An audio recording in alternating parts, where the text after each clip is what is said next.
زقوم کا درخت جس کا قرآن مجید میں ذکر ہے، جس کو اردو میں ترجمہ کرتے ہیں تھوہر، یعنی انتہائی کڑوا. ہمیں تو نہیں معلوم کہ اصل میں وہ کتنا کڑوا ہوگا اور کیا اس کا حال ہوگا. تو وہ جہنم کی آگ کی تہوں میں اگے گا. تو اس کا مطلب یہ ہے کہ وہ اس میں، جیسے ہمارے ہاں ہوتا ہے کہ فلاں دھات جو ہے وہ اتنی ڈگری ہیٹ میں پگھل جاتی ہیں، فلاں اتنی میں پگھل جاتی ہے، تو شاید اللہ تبارک و تعالی وہاں ایسا درخت پیدا کرے گا کہ جو جہنم کی ایکسٹرا آرڈینری ہیٹ میں بھی وہ رہے گا اور وہ نشو و نما پائے گا، اور اس میں اتنی کڑوا پن ہوگا جو عذاب کی صورت بن جائے گا، اور جہنمیوں کے لیے اس کے علاوہ کوئی اور خوراک نہیں ہوگی. تو الغرض اللہ تبارک و تعالی نے مختلف موسموں کے اعتبار سے، مختلف زمینی حالات کے اعتبار سے، بر و بحر اور خشکی اور تری کے اعتبار سے اللہ پاک نے مختلف انواع کے نباتات، درخت پیدا فرمائے، اور یہ اس کی قدرت کا تنوع ہے، ورائٹی ہے، ویریشن ہے، ڈائیورسٹی ہے، اور اس کی شان کا ایک شاہکار اور ایک کمال ہے. ڈاکٹر صاحب، جس طرح خشکی میں زلزلے آیا کرتے ہیں، اسی طرح سمندری تہوں میں بھی زلزلے آتے ہیں. تو یہ جو سونامی ہے اور اس طرح کے جو زلزلے آ رہے ہیں، تو اب یہ جو تمر کے جنگلات ہیں، یہ کیا بیریئر کا کام کرتے ہیں ان کے لیے؟ یہ بیریئر کا کام کرتے ہیں. اور جو سونامی آیا تھا 4-5 سال پہلے فار ایسٹ میں، وہاں پر یہ ہم نے دیکھا کہ کیجولٹیز وہاں بہت کم ہوئی ہیں جہاں تمر کے جنگلات، مینگروز فارسٹ تھے، اور جن علاقوں میں نہیں تھے اور جہاں کٹے ہوئے تھے یہ سارے، وہاں کیجولٹیز زیادہ تھیں، وہاں کیجولٹیز ڈیتھ بہت ہیں، تھاؤزنڈس میں ہوئی ہیں. اچھا. بس کہ بعض جگہوں پہ تو ہم نے یہ دیکھا ہے 10, 12, 15 مینگرووز کی وجہ سے کیجولٹیز ہوئی، اس سے زیادہ نہیں ہوئی. جبکہ وہ ایریاز کہ جہاں پر نہیں تھے مینگرووز، وہاں شرح اموات میں کمی ہے، ہزاروں کی تعداد میں، ان جگہوں پہ ہزاروں کی تعداد میں ہوئی جہاں نہیں تھے.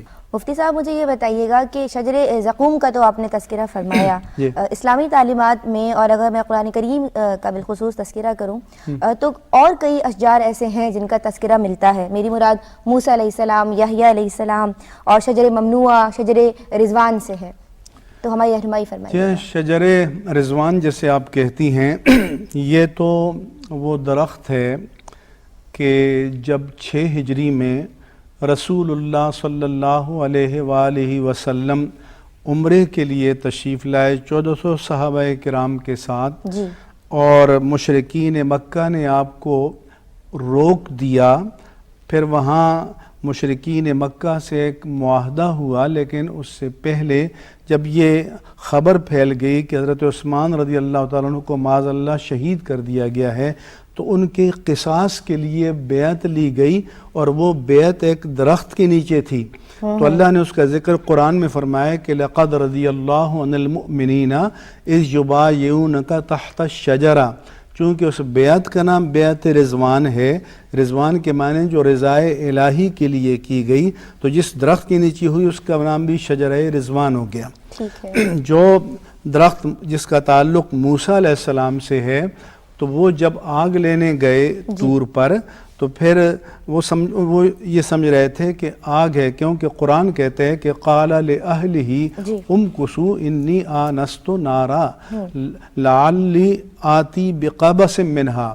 اپنے گھر والوں سے کہا کہ تم ٹھہر جاؤ، مجھے دور کچھ آگ نظر آ رہی ہے، میں جا کر کچھ چنگاری لے آؤں اور آگ جلائی جائے.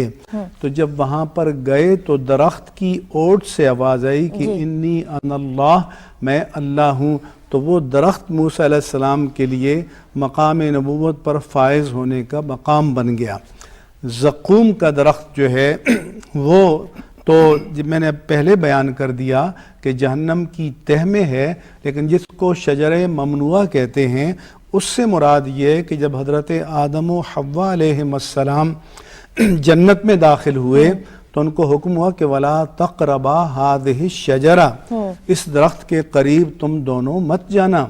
تو وہ درخت کا نام قرآن نے نہیں بتایا، روایات میں ہے کہ گندم کا تھا یا جس بھی چیز کا ہو، لیکن یہ ضرور بتایا کہ اس کے قریب نہ جانا. تو اس ممانعت کی وجہ سے شجر ممنوعہ کہا گیا. اب اس کے بعد ہماری محاورے میں اگر کسی چیز سے روکا جا رہا ہو تو کہتے ہیں بھائی یہ چیز تو ہمارے لیے شجر ممنوعہ ہے، یعنی اس کی حدود میں ہم داخل نہیں ہو سکتے، یا یہ ہماری لمٹ سے، اختیارات سے باہر ہے. بہت خوب.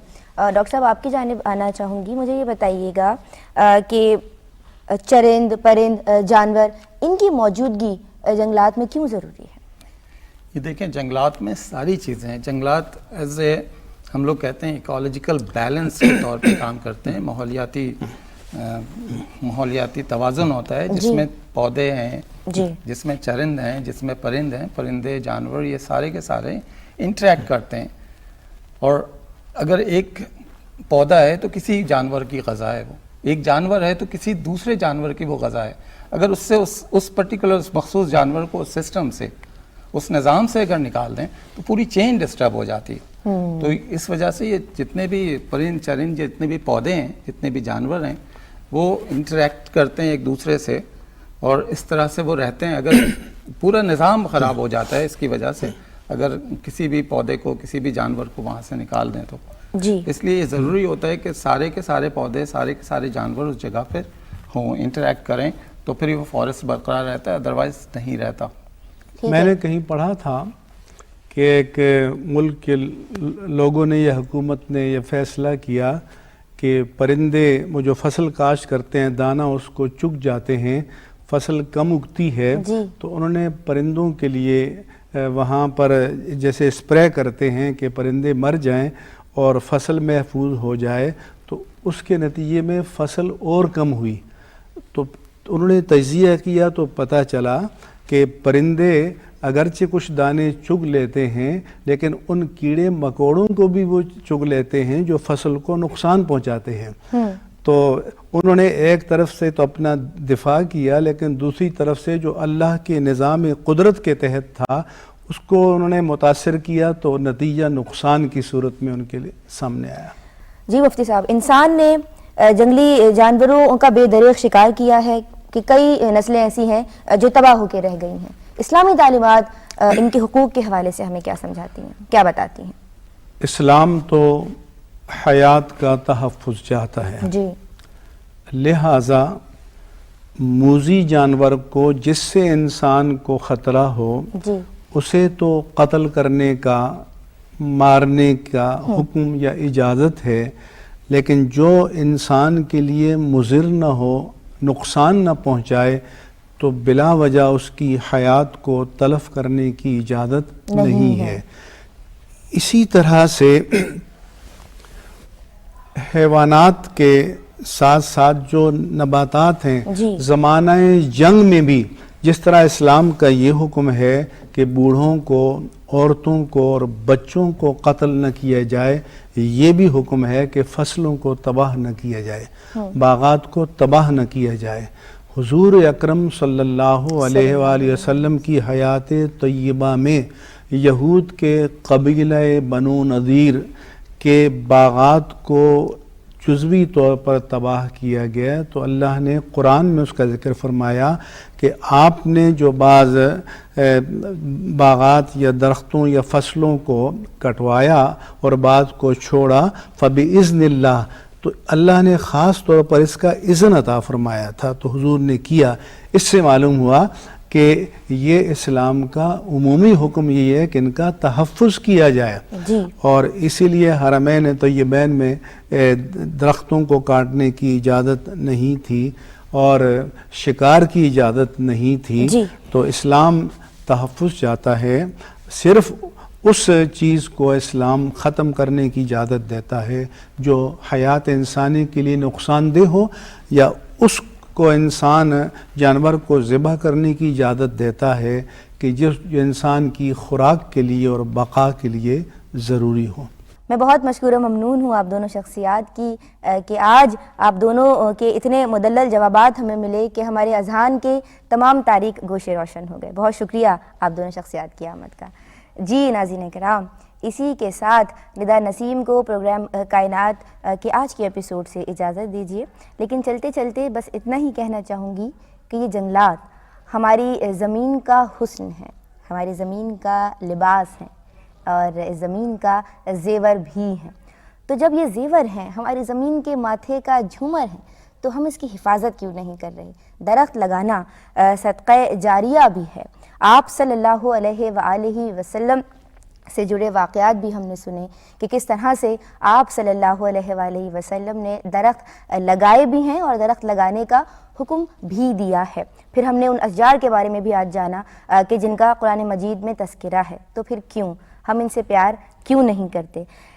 جب اسلام ہمیں ان تمام باتوں کا درس دیتا ہے اور ہم یہ بھی جانتے ہیں کہ صرف ایک نسل پودا لگاتی ہے اور اس کے بعد آنے والی نسل وہ بھی ایک ہی ہوتی ہے جو کہ اس کی نشو و نما کرتی ہے، اور پھر باقی کی تمام نسلیں اسے ایک درخت سے فیضیاب ہوتی ہیں، تو ہمیں اپنے لیے، اپنے پیاروں کے لیے، اس ارض پاک کے لیے، اس کے ماحول کو بہتر بنانے کے لیے جنگلات کی تعداد میں اضافہ کرنا ہے اور کرنا ہوگا۔ اور میں بالکل نہیں بھولوں گی اور آپ بھی نہیں بھولیے پروفیسر متھائی جیسی شخصیات کو جو کہتے ہیں کہ اگر 1 ارب درخت لگانے میں ہم کامیاب ہو جائیں تو گلوبل وارمنگ کے چیلنج کا مقابلہ کیا جا سکتا ہے۔